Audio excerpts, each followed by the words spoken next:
We could be a church that is law-centered. Right? There's a good sense of the idea of being gospel-centered, meaning everything we preach relates to the gospel. Everything I teach you will have to point in some way to Jesus Christ. That's so important. But Ephesus had become this church that was law-centered.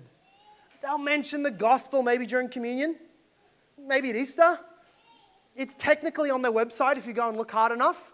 But really, what they preach about is the law. What they'll always remind you of is what laws you have to keep. What they'll keep on pressing you to is how you have to obey God's commandments. And in Ephesus, it was all of the Old Testament specifics. So they became this, they had law primacy. They were law-oriented. They were law-centered. They were law-focused. And a true church, and I'm not just saying, this is not just individual now. This is like the culture, the mindset, the beliefs of an entire church. This is what we need to work together on. Every head of household, every person, every new believer, every Bible study leader, every elder, deacon, and myself as the preacher. We all have to ensure this, that the law, while helpful, never replaces the gospel as our primary message to preach. So that we do not, by distraction, even though not complete rejection, send people to hell by failing to empower them with the gospel. You know, it's like this.